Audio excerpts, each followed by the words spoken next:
Hello class, अस्सलाम वालेकुम। आज का जो लेक्चर है हमारा वो बिजनेस ऑर्गेनाइजेशन पर है। आज के लेक्चर में हम बिजनेस ऑर्गेनाइजेशन के बारे में और उसकी डिफरेंट टाइप्स के बारे में स्टडी करेंगे। तो आइए आज का लेक्चर शुरू करते हैं। अल्लाह के नाम से, बिस्मिल्लाह रहमान रहीम। स्कीम ऑफ लेक्चर आपके सामने आ रही है। सबसे पहले बिजनेस ऑर्गेनाइजेशन की डेफिनेशन डिस्कस करेंगे। उसके बाद types of business organisation discuss करेंगे। उसमें सबसे पहले सोल प्रोप्राइटरशिप के बारे में डिस्कशन होगा, उसको समझने की कोशिश करेंगे। उसके बाद हम डिस्कस करेंगे जी पार्टनरशिप को हम पढ़ेंगे, और उसके बाद हम जॉइंट स्टॉक कंपनी या कारपोरेशन को पढ़ेंगे। उसके बाद लास्ट में हमारे पास समरी होगी। लेक्चर को मैं समराइज करूंगा आपके लिए और असाइनमेंट आपको दूंगा। तो आइए आज का लेक्चर शुरू करते हैं। बिजनेस ऑर्गेनाइजेशंस के बारे में आपने सुना ही होगा।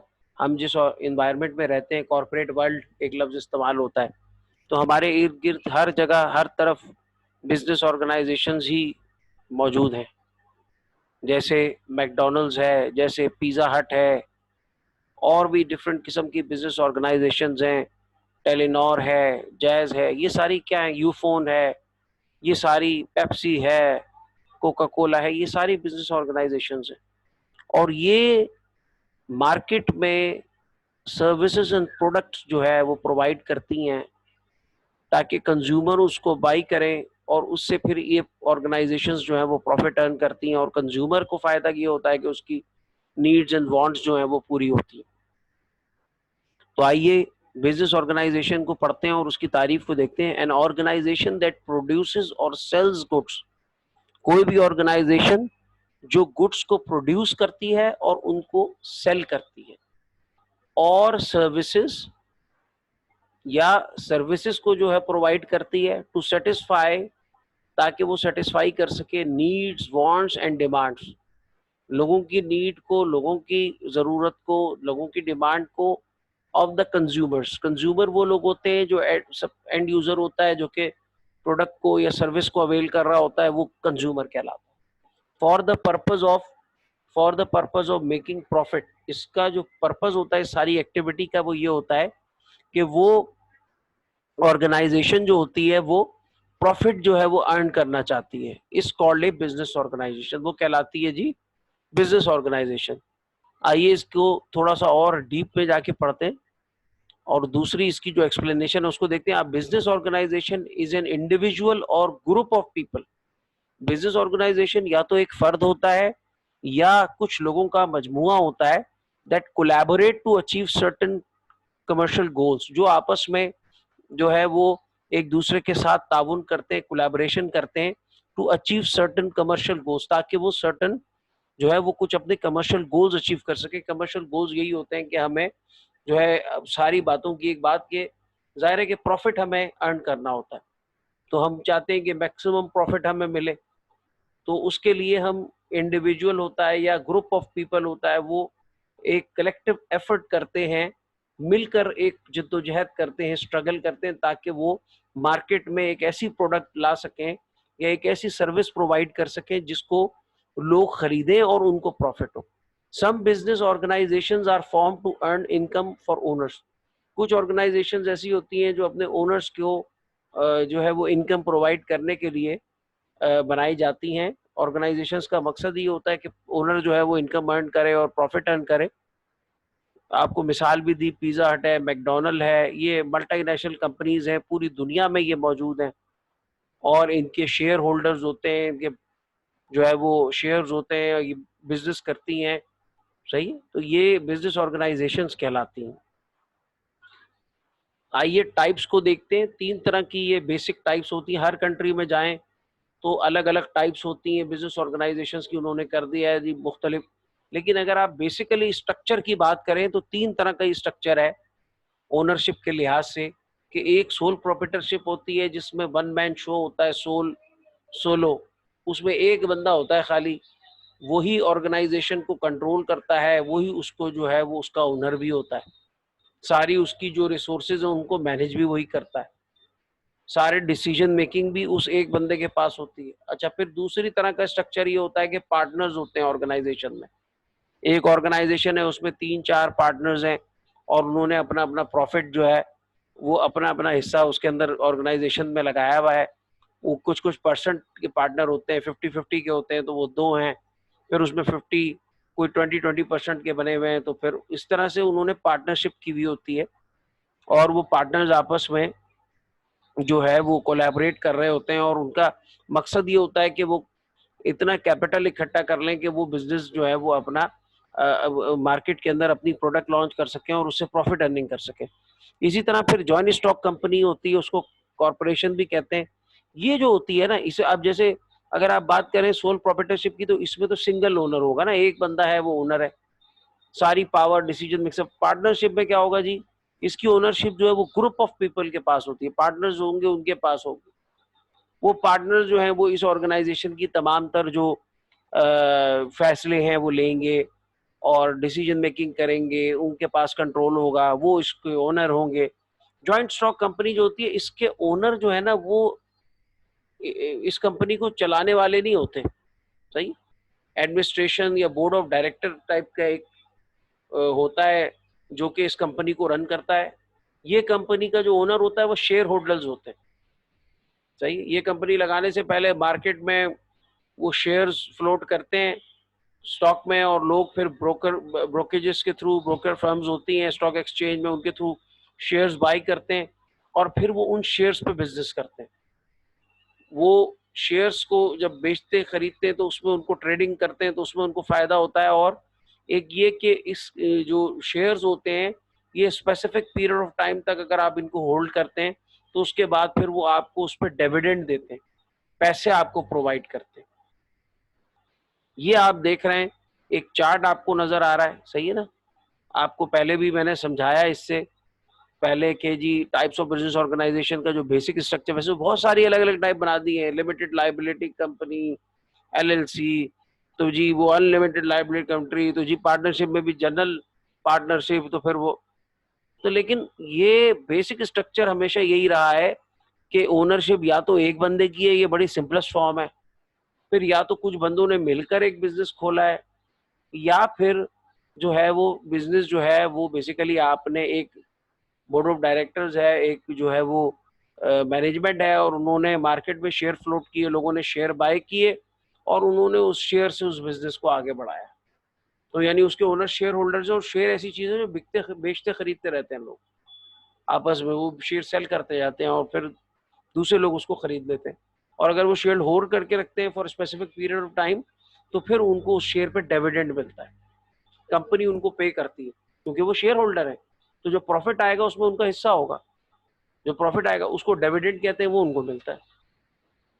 आइए एक छोटी सी क्लिप देखते हैं, एक सीबीटी देखते हैं जिससे हमें टाइप्स ऑफ बिजनेस ऑर्गेनाइजेशंस का अंदाजा होगा।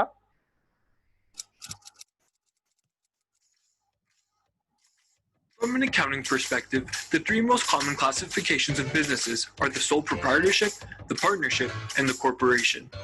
Let's start with the sole proprietorship. A sole proprietorship is where one person starts a business and could be as simple as opening a lemonade stand in your neighborhood. तो ये बता रहा है कि जी sole proprietorship जो होती है वो सिंपल एक पर्सन, सिंगल पर्सन उसका ओनर होता है, उसको एक पर्सन जो है वो उस ऑर्गेनाइजेशन को खोलता है, यानी उसको स्टैब्लिश करता है। और वो मिसाल के तौर पे जैसे मैंने एक छोटी सी रेडी लगा ली, तो ये सोल प्रोप्राइटरशिप की ही एक एग्जांपल है। It's easy to set up, you have full control over it, and there aren't many tax requirements. However, there are some drawbacks. In a sole proprietorship, you have unlimited liability. This means that if your business is unable to meet financial obligations, a creditor, like the bank, can come after your personal assets, such as your house or even your car. The primary way you'd be financing your business is through bank loans or personal investments, and the life of your business is only as long as your own. तो ये जो आपकी sole proprietorship होती है, इसके advantages होते हैं। Advantages तो आगे भी हम डिस्कस करेंगे, लेकिन बेसिकली ये बहुत आसानी से सेटअप हो जाती है। इसी तरह इसको कंट्रोल और इसको जो रन करता है, वो ऑपरेट करता है, वो एक सिंगल ओनर करता है। इसमें टैक्स इंसेंटिव्स होते हैं, इसमें इतना ज़्यादा आपको टैक्स आपको नहीं पे करना पड़ता। इसी तरह disadvantages, unlimited liability. Unlimited liability means कि आपकी और जो कंपनी है उसकी प्रॉपर्टी में कोई फर्क नहीं होता। तो अगर आपने कहीं बैंक से डेट, आपके ऊपर डेट है, आपने बैंक से कोई लोन लिया हुआ है तो अगर बैंक उसके अनलिमिटेड लायबिलिटीज को कहते हैं कि अगर वो लोन लेने के लिए आएगा तो वो फिर आपकी प्रॉपर्टी को, आपके घर को, आपकी गाड़ी को, आपकी प्रॉपर्टी को सेल करके वो अपना जो है ना वो लोन जो है वो पूरा करेगा। इसी तरह डिफिकल्ट टू रेज कैपिटल, पैसे, कैपिटल मींस मनी, तो वो डिफिकल्ट होता है उसको रेज करना, क्योंकि एक बंदा है, एक सिंगल ओनर है, तो वो कहाँ से इतना पैसा जो है जनरेट करेगा कि वो अपने बिजनेस को एक्सपेंड कर सके और उसके ऑपरेशंस को और सारी चीज़ों को रन करे। ये बड़ा डिफिकल्ट होता है उसके लिए, डिफिकल्ट टू रेज कैपिटल, उसके लिए फिर उसको बड़ा मुश्किल होता है। इस तरह के जो बिजनेस होते हैं इनकी लाइफ जो है वो लिमिटेड होती है। आगे चलते हैं जी। Now let's say you decide to open a lemonade stand, but this time with a few friends. This would be considered a partnership. A partnership is quite similar in the sense that it's also very easy to set up and has no special tax requirements. There is shared control of the business and you have access to a lot more resources. One of the biggest consequences of a partnership, however, is that you are liable for any of your partner's debts or bad decisions. Finally, the third type of business organization is a corporation. Unlike the first two, a corporation is a separate legal entity. Think of it as its own person. It is much harder to set up and has its own tax requirements. The benefits of incorporating your business can be quite rewarding though. Through stockholders, you can raise a large amount of capital. You are not personally liable for the business's debts, and the life of the business is infinite and doesn't parallel the life of any individual. You are most likely interacting with all three of these business organizations on a daily basis without even noticing. Best business organization for any business depends heavily on the long-term goals of the business, but is an important distinction to make.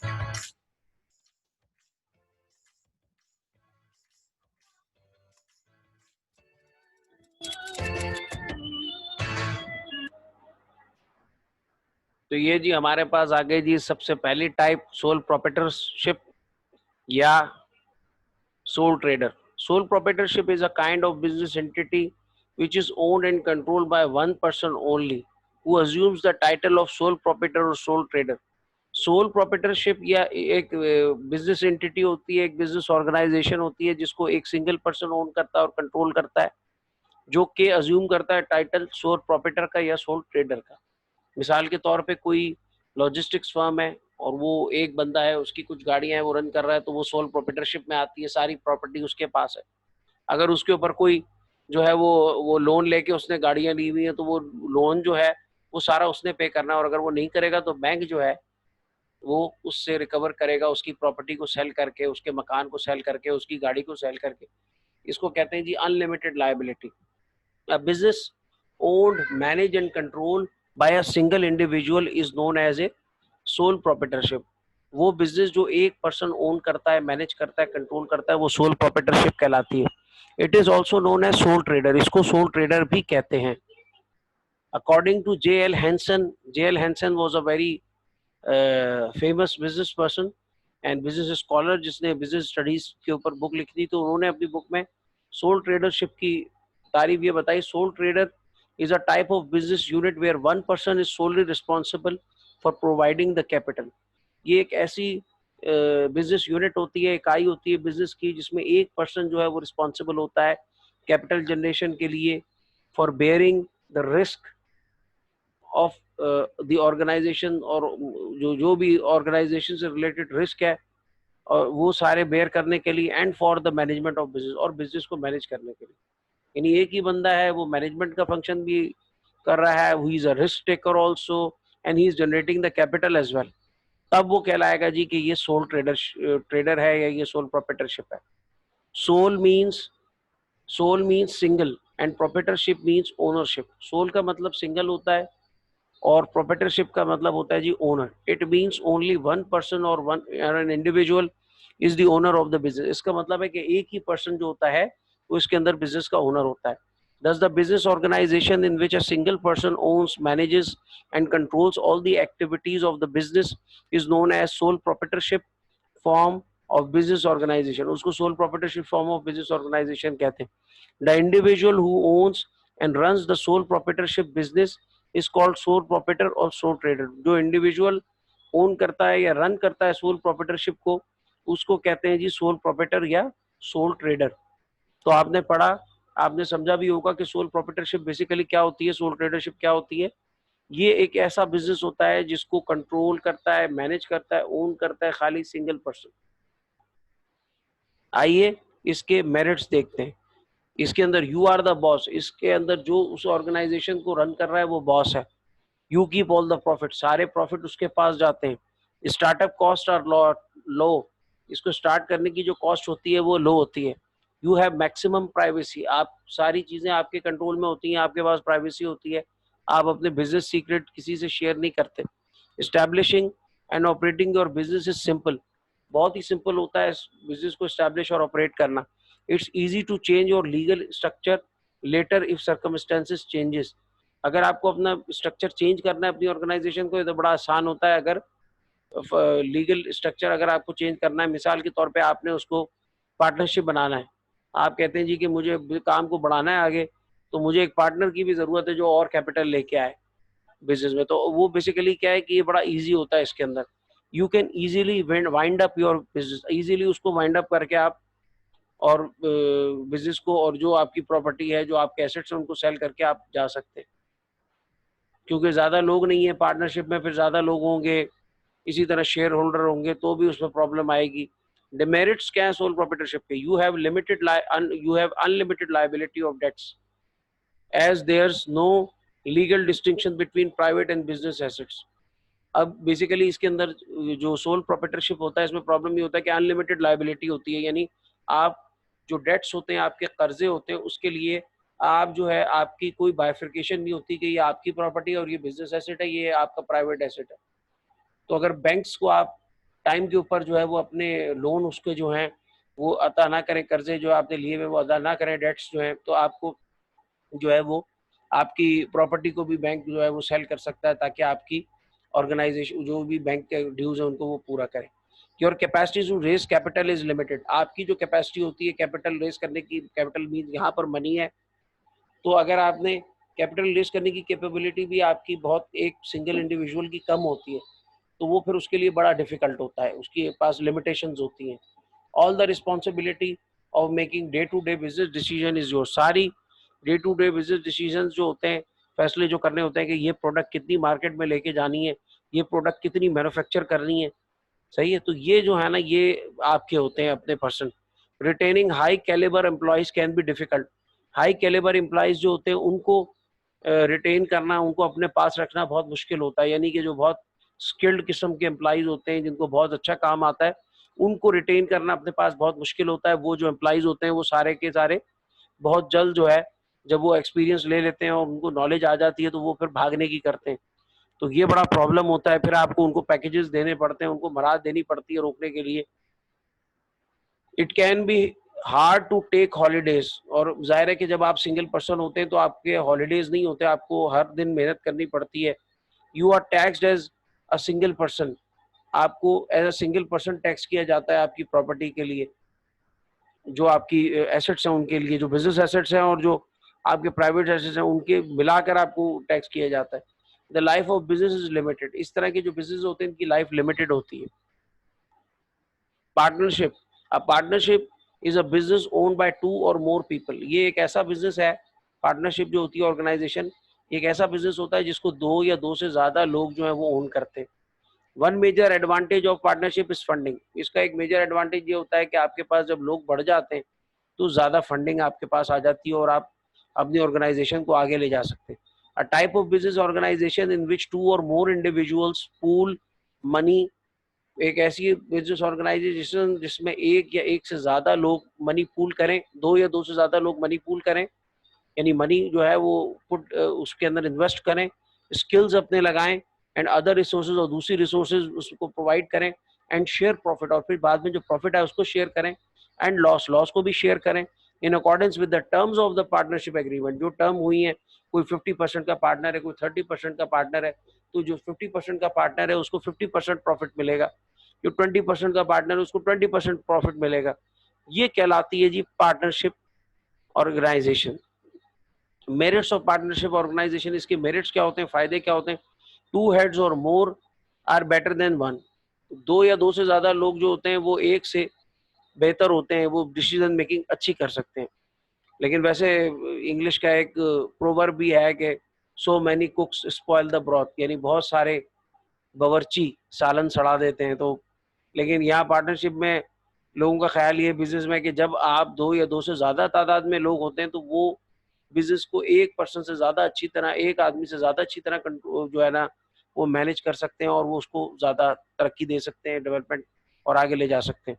Your business is easy to establish and startup cost are low. आपका business easy होता है establish करने में, और उसकी startup cost जो होती है उसकी वो कम होती है, यानी बिजनेस को स्टार्ट करने की जो कॉस्ट होती है वो इस केस में कम होती है in case of partnership. More capital is available for the business, और जब आप लोगों को मिला लेते हैं तो ज्यादा कैपिटल आपके पास बिजनेस के लिए अवेलेबल होता है। You all have greater borrowing capacity, सबके पास मिलाकर फिर बोरोइंग कैपेसिटी बढ़ जाती है और लोग ज्यादा से ज्यादा जो है वो बोरो करके बैंक से और अपने बिजनेस में इन्वेस्ट कर सकते हैं। High calibre employees can be made partners, जो हाई कैलिबर एम्प्लॉई है उसको आप पार्टनर बना सकते हैं ताकि वो आपकी एड करे और उसको आप प्रॉफिट में अपना हिस्सेदार बना लें। There is opportunity for income splitting, जो इसमें अपॉर्चुनिटी होती है कि आप अपनी जो इनकम है उसको स्प्लिट कर लें, उसको शेयर्स के अंदर डिवाइड कर लें। An advantage of particular importance due to resultant tax savings, उसकी वजह से जब आप डिवाइड कर देते हैं तो उससे फिर टैक्स जो है उसके अंदर भी सेविंग्स होती है हमारे पास। जब आप अपना जो टैक्स है लोगों के अंदर प्रॉफिट को, इनकम को आप स्प्लिट कर देते हैं, डिवाइड कर देते हैं, तो फिर उसके ऊपर टैक्स जो है वो कम हो जाता है। Partners business affairs are private, partners जो होते हैं उनके बिजनेस अफेयर्स जो होते हैं वो प्राइवेट होते हैं, वो उसके बारे में किसी को नॉलेज नहीं होती। विद इन जो पार्टनर्स हैं उनके दरमियान वो रहते हैं अफेयर्स, क्या बिजनेस सीक्रेट्स हैं। There is limited external regulation, limited external जो है वो रेगुलेशन होती है उनके दरमियान, जो रूल्स एंड रेगुलेशन होते हैं। It's easy to change your legal structure later if circumstances change, और ये पार्टनरशिप में इजी होता है कि आप अपना जो स्ट्रक्चर है लीगल उसको चेंज करें। फॉर एग्जांपल आप पार्टनरशिप से एक पर्सन था, एक पार्टनर था, उसके साथ जो लोग काम कर रहे थे उन्होंने कहा जी हमें नहीं काम करना, तो वो फिर उन्होंने उसको शेयर सेल कर दिए जो है, और वो जो है शेयर सेल करके उसको जो अपना शेयर था, अपना परसेंटेज था, वो उसको सेल करके वो चले गए, तो उसका स्ट्रक्चर चेंज हो गया, वो पार्टनरशिप से सोल प्रोप्राइटरशिप बन गया, सोल ट्रेडर बन गया।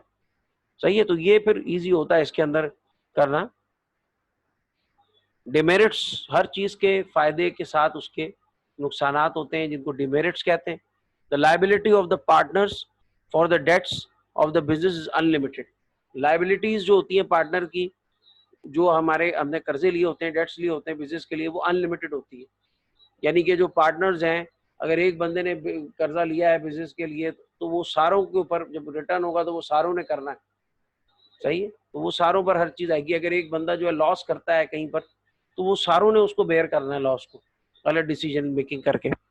Each partner is jointly and severally liable for the partnership debts, हर पार्टनर जो है वो ज्वाइंटली और जो है वो लायबल होता है पार्टनरशिप डेट्स के लिए, यानी कर्जाजात के लिए। वो हर पार्टनर के ऊपर वो रिपे करना पड़ेगा। That is each partner is liable for, यानी liable means responsible for their share of partnership debts as well as being liable for all debts, यानी हर पार्टनर जो है वो अपने शेयर के लिए जो है वो जिम्मेदार होगा कि, और जो भी डेट्स होंगे, कर्जाजात होंगे, जो उसने अपना शेयर है वो भी उसने देना है, और जो ओवरऑल ऑर्गेनाइजेशन के ऊपर जो डेट है उसको भी उसने पे करना है। तो ये एक प्रॉब्लम है। There is a risk of disagreement and friction among the partners and management, जो मैनेजमेंट है और जो पार्टनर्स हैं उनके दरमियान डिसएग्रीमेंट और फ्रिक्शन भी हो जाती है, कभी कभी लड़ाई भी हो जाती है। Each partner is an agent of the partnership, her partner जो है वो एजेंट होता है पार्टनरशिप का। And is liable for actions by other partner, और वो फिर लायबल होता है कि उसके for actions by other partners, वो दूसरे पार्टनर्स के जो एक्शंस होते हैं उसके लिए वो भी जिम्मेदार होता है। अगर वो कहीं गलत डिसीजन मेकिंग करता है एक पार्टनर तो वो सारों को उसको बेयर करना पड़ेगा। इफ पार्टनर्स ज्वाइन और leave you will probably have to value all the partnership assets and this can be costly, अगर पार्टनर जो है वो नया पार्टनर आता है या नया जो या पार्टनर कोई उसके अंदर से जो है वो छोड़ के जाता है, तो आपने तमाम तर एसेट्स जो होते हैं उसको उसकी वैल्यू आपने निकालनी होगी और उसके मुताबिक उसको आपने पे करके बिजनेस से या तो उसमें लेके आना है या उससे लेके जाना है, और ये एक बड़ा कॉस्टली प्रोसीजर हो सकता है। जॉइंट स्टॉक कंपनी को कॉरपोरेशन भी कहते हैं। इसके अंदर जो मेजर कॉन्सेप्ट है वो ये है कि आप दूसरों के पैसों से, यानी आप शेयर्स बना देते हैं ओनरशिप के, और वो शेयर्स लोगों के अंदर सेल कर देते हैं। तो ये कंपनी जो होती है ये दूसरे लोगों के पैसों से इसकी ओनरशिप होती है उनके पास। सही है, जो स्टॉक शेयर होल्डर्स होते हैं, स्टॉक होल्डर्स होते हैं, उनके पास इसकी ओनरशिप होती है। A joint stock company corporation is a business organization. ये एक business organization है. It is owned by general public who buy its shares. ये इसको ओन करती है जनरल पब्लिक जो इसके शेयर बाय करती है. The person who holds shares of the company is known as shareholder. जो कंपनी के शेयर होल्ड करता है पर्सन वो शेयर होल्डर कहलाता है. The company is run and managed by board of directors elected by the share holders. Share holders जो हैं वो बोर्ड ऑफ डायरेक्टर्स को इलेक्ट करते हैं और वो कंपनी को रन करते हैं. A joint stock company is a business entity in which different amount of shares of the company stock can be bought and sold by shareholders. ये एक इस तरह की कंपनी होती है कि इसमें जो है वो मार्केट में जो कंपनी होती है वो शेयर्स फ्लोट करती है और स्टॉक से फिर लोग उसको खरीदते हैं, उन शेयर्स को बाय एंड सेल करके बिजनेस करते हैं, और वो जो शेयर्स अगर होल्ड करके रखते हैं for a certain period of time तो उसके बाद उनको जो है वो डिविडेंड मिलता है. A joint stock company is a voluntarily association of individuals for profit. Joint stock company जो है ये एक वॉलंटियरली एसोसिएशन होती है इंडिविजुअल्स की प्रॉफिट के लिए जो काम करती है. Having its capital divided into transferable share. उसका जो सारा कैपिटल होता है वो छोटे छोटे शेयर्स के अंदर डिवाइडेड होता है. The ownership of which is the condition of membership. उसकी ओनरशिप बेसिकली ये होती है कि मेंबर होगा पर्सन तो वो उसका ओनर बन जाएगा, यानी कि अगर आप उसके शेयर्स बाय करेंगे तो आप उस कंपनी के ओनर बन जाएंगे. A joint stock company is a type of corporation or partnership involving two or more individuals that own shares of stock in the company. Joint stock company जो होती है ये कॉर्पोरेशन होती है, पार्टनरशिप होती है जिसमें दो या दो से ज्यादा इंडिविजुअल्स जो हैं वो ओन करते हैं shares of stock in company, वो स्टॉक के शेयर्स को ओन करते हैं. Certificates of ownership shares are issued by the company. Certificates of ownership या शेयर्स जो होते हैं उसको कंपनी इशू करती है in return for each financial contribution. जो हम फाइनेंशियल कंट्रीब्यूशन देते हैं, जो पैसे देते हैं, उसके रिटर्न में हमें वो शेयर्स देती है, यानी एक सर्टिफिकेट ऑफ ओनरशिप देती है. उसकी एक कीमत होती है स्टॉक मार्केट में, वो कीमत कम ज्यादा होती है और लोग उस पर ट्रेडिंग करते हैं, उस पर बिजनेस करते हैं, उनको बाई एंड सेल करते हैं. पाकिस्तान में पाकिस्तान स्टॉक एक्सचेंज है, कराची स्टॉक एक्सचेंज है, लाहौर स्टॉक एक्सचेंज है, जहाँ पे ये जो है वो इनका बिजनेस होता है. हमारे जो हमारे शेयर्स है, the share holders are free to transfer their ownership interest at any time by selling their share holding to others. Share holders को इजाजत होती है कि वो अपने शेयर सेल कर दें. अगर कंपनी अच्छा परफॉर्म करती है तो प्रॉफिट ज्यादा अर्निंग करती है तो उसके शेयर की कीमत बढ़ती है, और अगर कंपनी बुरा परफॉर्म करती है तो उसके शेयर की कीमत गिरती है. सही है, तो शेयर होल्डर्स जो है वो उसको देखते हुए ट्रेंड को वो अपने शेयर्स जो है वो बाई और सेल कर रहे होते हैं.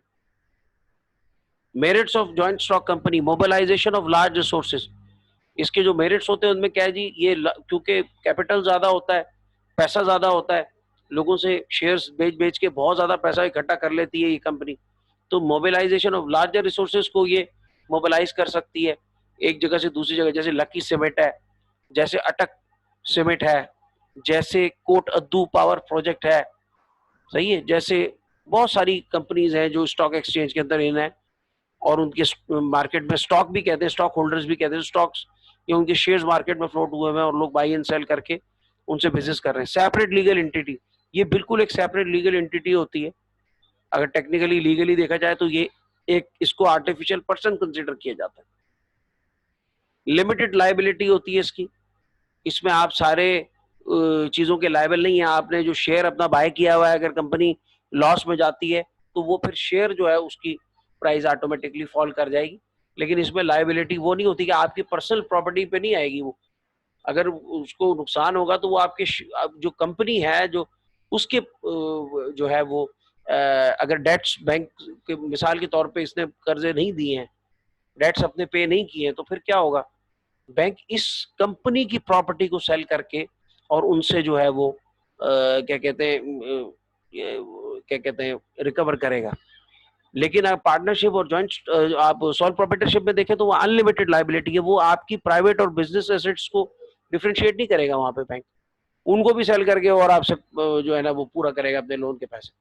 जबकि यहाँ पर ये कि जो आपके कंपनी का जो एसेट्स होंगे, क्योंकि वो एक आर्टिफिशियल पर्सन है टेक्निकली, तो उसके जो एसेट्स होंगे उनको वो सेल करेगा और अपनी जो है वो चीजें पूरी करेगा, अपनी जो भी प्रॉब्लम्स हैं, अपने जो भी अभी देखे ना, transferability of shares, shares transfer हो सकते हैं, liquidity of investment, inculcates the habit of saving and investments, ये लोगों के अंदर सेविंग करने की और इन्वेस्ट करने की आदत डालती है ये जॉइंट स्टॉक कंपनी। कॉर्पोरेशन जो है उसमें, कॉर्पोरेट वर्ल्ड, उसमें क्या होता है, लोग अपने पैसे बचाते हैं और स्टॉक के अंदर जो है शेयर्स में वो इन्वेस्ट करते हैं मुख्तलिफ शक्लों में। डेमोक्रेसी इन मैनेजमेंट, जो उसकी मैनेजमेंट होती है उसमें डेमोक्रेसी होती है, एक जो प्रॉब्लम होती है उसमें बोर्ड ऑफ डायरेक्टर्स फैसला कर रहे हैं, एक बंदा नहीं है वहां पर। बोर्ड ऑफ डायरेक्टर्स जिस चीज को बेहतर समझते हैं उस तरफ वो डिसीजन मेकिंग होती है मीटिंग्स में। Economies of large scale production, ये लार्ज स्केल प्रोडक्शन होती है सारी, इसमें स्मॉल स्केल नहीं होती, वो रेड ही नहीं है वो, बल्कि वो लार्ज स्केल प्रोडक्शन होगी, वो थाउजेंड्स के अंदर होगी और बड़े बड़े प्लांट्स में प्रोडक्शन होती है इनके, जैसे लकी सीमेंट है, सही है ना, टन्स ऑफ सीमेंट जो है वो प्रोडक्शन उसकी हो रही होती है। कंटिन्यूड एग्जिस्टेंस, इसकी लिमिटेड लाइफ नहीं होती, बल्कि ये बहुत लॉन्गर पीरियड ऑफ टाइम्स के लिए ये कंपनियां काम करती रहती हैं, जैसे जाफर ब्रदर्स है, जैसे और मुख्तलिफ किस्म की हमारे फर्टिलाइजर्स की कंपनी फातिमा फर्टिलाइजर है, फौजी फर्टिलाइजर है, एंग्रो है, लॉन्गर पीरियड ऑफ टाइम की तक ये चलती हैं, फंक्शन करती रहती हैं। इंस्टीट्यूशनल कॉन्फिडेंस, और ये एक इदारा बन जाता है जिसपे लोगों का इत्मीनान होता है, सही है कि इसके शेयर्स हम बाई करेंगे तो ये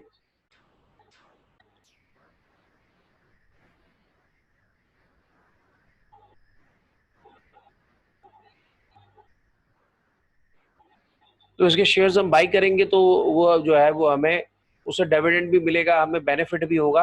तो लोग इसके लिए जो इनकम होती है, जो प्रॉफिट होती है उसके लिए, क्योंकि ये कंपनीज अपना प्रॉफिट शेयर करती है ना उन लोगों से जो शेयर होल्डर्स हैं, सही है, तो वो फिर जो है वो लोग वो इसके एक तरह से ओनर होते हैं। इसके डीमेरिट्स भी होते हैं, जो आपको हर चीज का आपको पता है कि फायदा है तो नुकसान भी है, सही है ना, तो गेन है तो लॉस है, तो यहाँ पर उसके डिस्कस करेंगे डिसएडवांटेजेस और demerits. Formation of companies long run procedure, उसकी जब आप फॉर्मेशन करते हैं तो बड़ा लंबा चौड़ा प्रोसेस इसका होता है।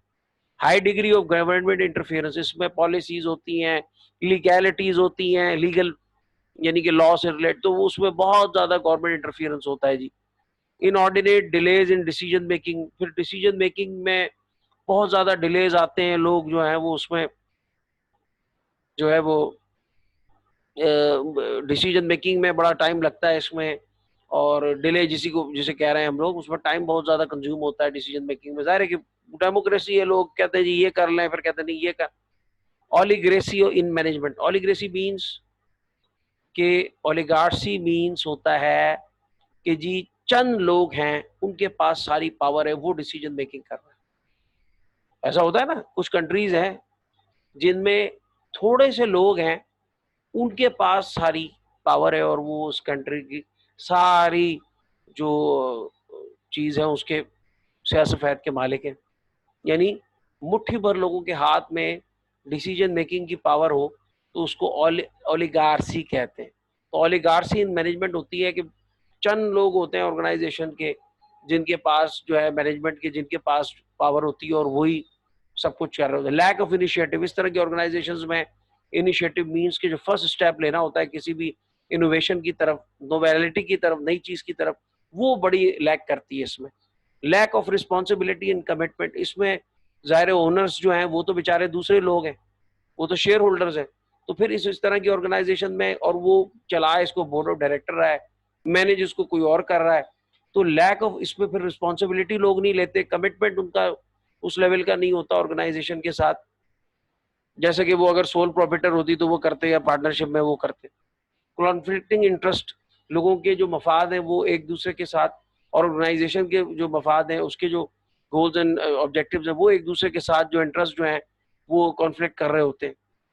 हायर टैक्सेस, और इन ऑर्गेनाइजेशंस को टैक्सेशन भी, इनको बहुत हाई टैक्सेशन इनके ऊपर लगाई जाती है, बहुत ज्यादा टैक्सेस इनको पे करने पड़ते हैं, तो ये इस ऑर्गेनाइजेशन के डिमेरिट्स है। आइए नेक्स्ट स्लाइड पे इन तीनों का एक कंपैरिजन देख लें। Soul trader, partnership, joint stock company, इनकी ओनरशिप अगर देखी जाए तो सोल ट्रेडर को ओन करता है जी बाय वन पर्सन ओनर, एक ओनर इसको ओन करता है। और अगर कंट्रोल ऑफ बिजनेस देखें तो वही जो सिंगल ओनर है वही इसका कंट्रोलर भी होता है। पार्टनरशिप को देखें तो उसमें पार्टनर्स, एक दो या दो से ज्यादा पार्टनर्स होते हैं, वो इसको ओन करते हैं। Bye partners although senior partners may have more decision making power, लेकिन जो सीनियर पार्टनर्स होते हैं उनके पास ज्यादा पावर होती है डिसीजन मेकिंग की, लेकिन जो डिसीजन मेकिंग होती है या कंट्रोल ऑफ बिजनेस होता है वो सारे पार्टनर्स मिलकर करते हैं पार्टनरशिप में। इसी तरह जॉइंट स्टॉक कंपनी या कॉर्पोरेशन के अंदर ओनरशिप जो होती है वो शेयर होल्डर्स के पास होती है। कंपनी के ओनर्स जो है वो उसके शेयर होल्डर्स है। और कंपनी को रन कौन करता है? डायरेक्टर्स करते हैं, board of directors bye directors. वो कंट्रोल ऑफ बिजनेस कैसे हो रहा होता है? डायरेक्टर्स के थ्रू एंड पेड मैनेजर्स और मैनेजमेंट के थ्रू। बोर्ड ऑफ डायरेक्टर्स और मैनेजर्स जो है इसको बिजनेस को कंट्रोल कर रहे होते हैं। सम विल हैव मोर कंट्रोल, कुछ का कंट्रोल बढ़ जाता है, कुछ का कम हो जाता है। ओलिगार्ची, मैंने कहा था कि कुछ चुनिंदा लोग होते हैं, कुछ खास किस्म के लोग होते हैं इन ऑर्गेनाइजेशंस में जो पावर पॉलिटिक्स के नतीजे में पावर में आ जाते हैं और वो फिर उसके ऊपर पावर अपने हाथ में रखते हैं और उसके मुताबिक चलते हैं। समरी आज के लेक्चर की, आज हमने पढ़ा कि बिजनेस ऑर्गेनाइजेशन क्या होती है। ये एक ऐसी एंटिटी होती है जो प्रॉफिट अर्निंग के लिए बनाई गई होती है। ये एक ऐसी एंटिटी होती है जो प्रोड्यूसर होती है, जो गुड्स को सेल करती है, सर्विसेज को सेल करती है, ताकि कंज्यूमर्स की जो नीड्स हैं, वांट्स हैं, डिमांड है, उसको सेटिस्फाई किया जा सके और प्रॉफिट अर्न किया जा सके। ये बिजनेस ऑर्गेनाइजेशन कहलाती है। Sole proprietorship simplest form of business है, जो कि एक सिंगल ओनर होता है उसका और उसको रन करता है। वो सारी इनकम भी उसके पास जाती है, सारा लॉसेस भी उसको होता है, टैक्स भी वो पे करता है और इनकम टैक्स भी जो है वो सारी उसके ऊपर लग रही होती है।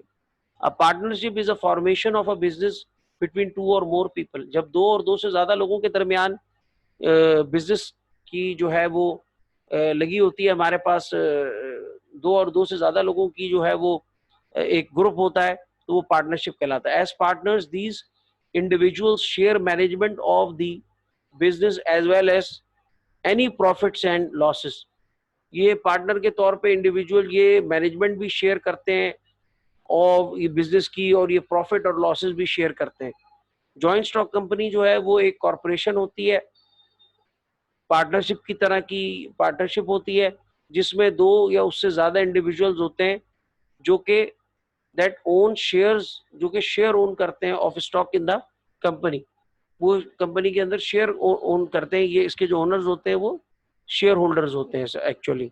ये लार्ज स्केल ऑफ प्रोडक्शन करती है, इसके पास बहुत ज्यादा कैपिटल होता है, बहुत ज्यादा रिसोर्सेज होती हैं, बहुत ज्यादा ये रिसोर्सेज को लार्जर लेवल पे मोबिलाइज कर सकती है, क्योंकि मार्केट में शेयर्स फ्लोट किए जाते हैं, ये उसके तहत काम करती है। एट द एंड असाइनमेंट आपके लिए, what is a business organisation, business organisation क्या होती है और इसकी टाइप्स आपने लिखनी है, और आपने बताना है कि सोल प्रोप्राइटरशिप क्या होती है। ये आपका आज का असाइनमेंट है। इंशाल्लाह नेक्स्ट क्लास में मिलते हैं। कोई क्वेश्चन हो तो व्हाट्सएप पे कर सकते हैं। थैंक यू क्लास, अस्सलाम वालेकुम।